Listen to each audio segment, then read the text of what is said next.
Hello বন্ধুরা, চলে এসেছি আমি আবার নতুন আর একটা ব্লগ নিয়ে।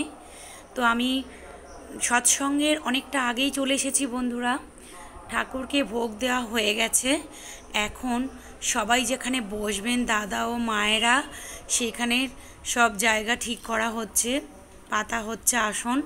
দেখেই সবাই বুঝতে পারছো, এই জায়গাটা পুরো ফাঁকা দেখছো বন্ধুরা, সব পুরোটাই ভরে যাবে।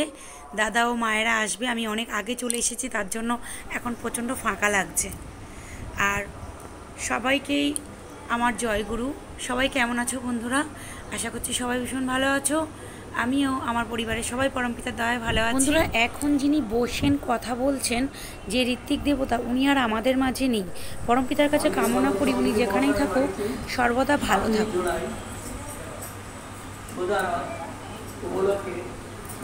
আয়োজন করেছেন এবং সবাইকে আহ্বান করেছেন, আপনারা সবাই যাওয়ার চেষ্টা করুন।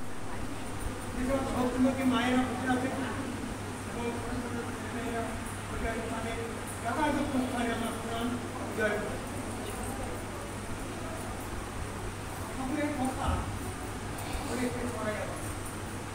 যত যাবেন, যত পড়বেন, যত আলোচনা করবেন, ততই ভালো, ততই জানতে পারবেন। তো আমি একটা ঘটনা বলছি। এক মা, এখন 22 বছর বয়স, শিক্ষকতার কাজ করে। তিনি একটা বাড়িতে প্রাইভেট করে আর কি রাস্তায় এসে মানে রিক্সায় চলে যাবে বাড়ি। রাতও হয়ে গেছে, ভদ্রমহিলার ভয় ভয় লাগছে, এটাই তো রাস্তা ফাঁকা, রিক্সা টিক্সা পাচ্ছি না ঠিক মতো, অনেকক্ষণ বাজে একটা রিক্সায়। তো সেই রিক্সায় উঠে বসেছেন, অমুক জায়গায় যাবেন। এখন ভয়ও করছে, অনেকটা রাস্তা যেতে হবে। যাই হোক, ঠাকুরের নাম ভদ্রমহিলা চলে গেলেন, বাড়িতে ঢুকে ঘরের মধ্যে চলে গেলেন। ঘরের মধ্যে চলে গিয়ে রিক্সার ভাড়া দিতে হবে। এখন ঘরের মধ্যে চলে গিয়ে রিক্সাওয়ালাকে ভাড়া দেবে, রিক্সাওয়ালাকে ভাড়া দিতে এসছে। তো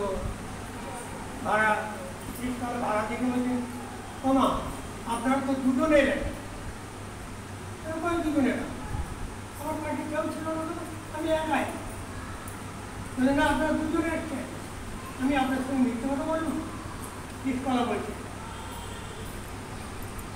আমার ঘরে আমার ঘরের লোক দেখা করছি, আর কেউ আছে কিনা। রিক্সাওয়ালা এদিক ওদিক চেয়ে চেয়ে বলছে, ওই ভদ্রলোক এসছে, ওই ভদ্রলোক আপনার রিক্সা আপনার পাশে এসে বলছে, ওই ভদ্রলোক ঠাকুরের ফটো দেখিয়ে বলছে, ওই ভদ্রলোক আপনার পাশে এসে বলেছে।